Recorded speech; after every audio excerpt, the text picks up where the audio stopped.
और अब इजराइल का 2 रिजर्व यूनिट बनाने का फैसला इस बात पर मोहर है कि हिजबुल्लाह के खिलाफ लेबनान में इजराइल अपना अभियान और भी खतरनाक करने वाला है और इसीलिए हजारों लोग सुरक्षित जगहों पर जा रहे हैं, यानी कि लेबनान को छोड़ रहे हैं। वहीं भारत की तरफ से भी अपने लोगों के लिए एडवाइजरी जारी की गई है, लेकिन अमेरिका नहीं चाहता कि दोनों में युद्ध हो। एक रिपोर्ट इसी से जुड़ी आपको दिखाते हैं।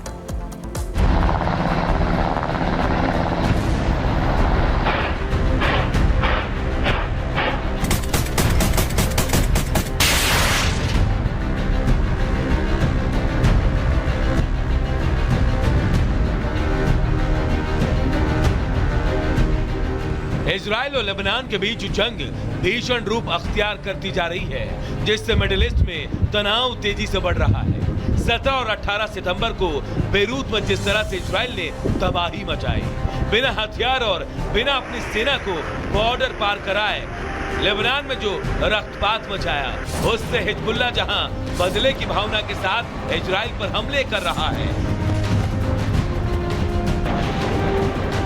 तो ईरान के सुप्रीम लीडर खामनेई ने इजराइल को अंजाम भुगतने की चेतावनी दी है। लेकिन इस बार उसने सीधे सीधे इसके लिए अमेरिका को कोसा है। लेबनान में पेजर और इलेक्ट्रॉनिक अटैक्स अमेरिका ने पल्ला झाड़ दिया और किनारा करते हुए साफ कह दिया कि उसमें इसका कोई हाथ नहीं, ना ही वो इसके बारे में कुछ जानता है। लेकिन खामनेई इन सब के लिए अमेरिका को जिम्मेदार ठहरा रहे हैं और पोस्ट कर लिखा, इस समय लेबनान जिस लड़ाई में उलझा हुआ है उसमें काफिर और दुश्मन सबसे आधुनिक संसाधनों से लैस है और अमेरिका उसका समर्थन कर रहा है। अमेरिकी दावा करते हैं कि हम इसमें शामिल नहीं हैं, हमें कुछ पता नहीं है। वो झूठ बोल रहे हैं, वो जानते भी हैं और शामिल भी हैं। खामेनेई का दावा है कि अमेरिका में इस वक्त चुनाव हो रहे हैं और मुस्लिम वोट बैंक के लिए बाइडेन ये सब चाल चल रहे हैं जो दिखावे की राजनीति से भरा हुआ है।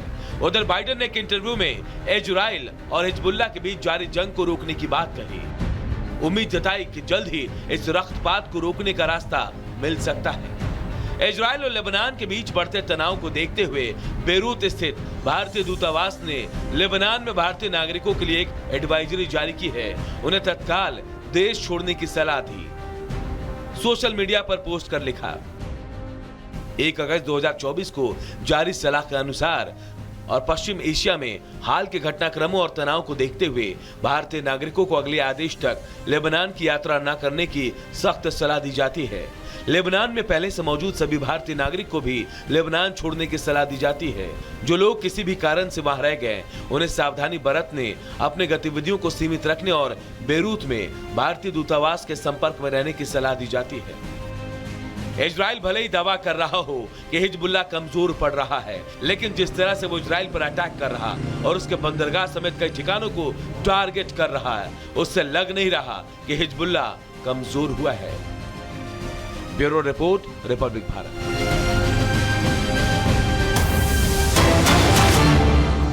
और इसी बीच बड़ी खबर बता दें, इजराइल के बंदरगाह पर ड्रोन अटैक किया गया है और ये अटैक किया गया है हिजबुल्लाह की तरफ से। जानकारी सामने आ रही है, इजराइल के बंदरगाह पर ड्रोन अटैक और ये ड्रोन अटैक की तस्वीरें भी सामने आई है और इसी का बदला देखिए बार बार जो है इजराइल लेता हुआ हिजबुल्लाह से नजर आ रहा है। दक्षिणी इजराइल के बंदरगाह पर ये हमले की तस्वीर हम आपको दिखा रहे, ड्रोन के जरिए ये अटैक किया गया है। हमले का सीसीटीवी वीडियो सामने आया है जो हम आपको दिखा भी रहे हैं और यह हमला कितना भयावह था इसकी आवाज सुनकर आप खुद अंदाजा लगा सकते हैं। कुल मिलाकर दोनों ही तरफ से वार पलटवार का दौर जो है वो लगातार देखने को मिल रहा है और ये लग रहा है कि ये वॉर जो है अभी थमने वाला नहीं है।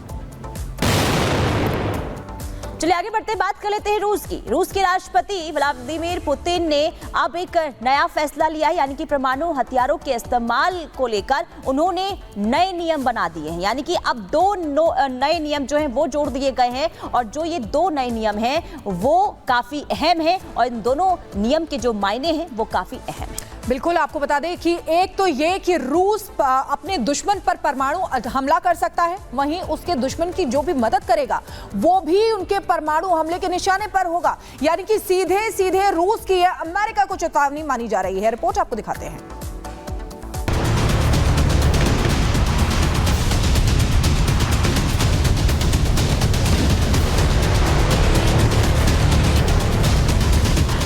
मिडिल ईस्ट में जंगी धमाके, यूक्रेन रूस में भी आर पार की जंग। क्या बज गया विश्व युद्ध का अलार्म? 2 साल से भी ज्यादा का समय बीत चुका है, लेकिन रूस यूक्रेन युद्ध में अब तक कोई नतीजा सामने नहीं आया। रूस के सामने बौना सा दिखने वाला यूक्रेन 2 साल से खुद को बचाने की जद्दोजहद में जुटा है और काफी हद तक कामयाब भी हुआ। हैरानी की बात तो यह है कि यूक्रेन को पश्चिम देशों से मिली मदद ने उसे इस हालात में लाकर खड़ा कर दिया है कि वो रूस के सामने खड़े होकर मजबूती से लड़ाई लड़ रहा है। अब रूस ने यूक्रेन की मदद करने वाले देशों को पहले ही कह दिया था कि यूक्रेन का साथ देने का मतलब रूस पर हमला है, और अब तक के हालात बता रहे हैं कि रूस की धमकी के बावजूद यूक्रेन को लगातार मदद मिल रही है। शायद यही वजह है कि अब रूस ने अपने परमाणु हथियारों के नियम में बड़ा बदलाव करने का फैसला किया है, और यह बदलाव सिर्फ नाम के लिए नहीं है, बल्कि पुतिन ने सीधे तौर पर पश्चिमी देशों को चेतावनी दे दी है कि वो यूक्रेन की मदद करना बंद कर दें। परमाणु हथियारों के उपयोग का एक बुनियादी सिद्धांत है। परमाणु हथियारों का उपयोग हमारी संप्रभुता की रक्षा का अंतिम उपाय है। हम इस तरह के मामलों पर हमेशा जिम्मेदार रहे हैं, क्योंकि हम समझते हैं कि यह हथियार कितना मजबूत है, और हम वैश्विक स्थिरता के कानूनी ढांचों को मजबूत करने की कोशिश कर रहे हैं। पुतिन ने नए कानून में जो बदलाव किए हैं उसे समझ लीजिए और जान भी लीजिए कि आखिर ये पश्चिमी देशों को पुतिन की आखिरी चेतावनी क्यों है। रूस के नए परमाणु नियम के मुताबिक रूस पर हमला हुआ तो वो परमाणु हथियारों का इस्तेमाल कर सकता है। दूसरा नियम, रूस पर कोई भी पारंपरिक हमला होता है जिसे परमाणु शक्ति वाला कोई समर्थन देगा तो उसे संयुक्त हमला माना जाएगा।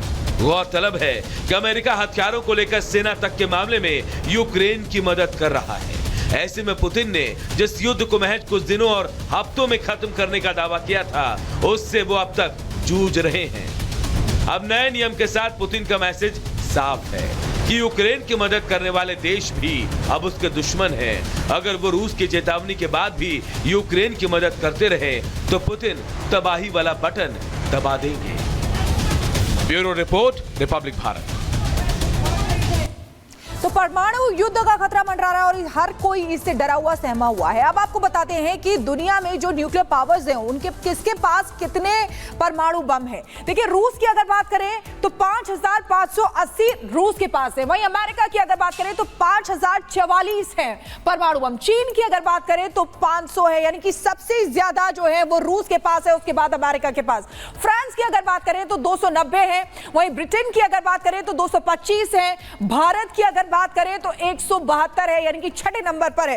पाकिस्तान की अगर बात करें तो 170 है। वहीं इजराइल के पास 90 और उत्तर कोरिया के पास 50। लेकिन सबसे ज्यादा परमाणु बम युद्ध रूस के पास है, वहीं उसके बाद अमेरिका के पास है। और जिस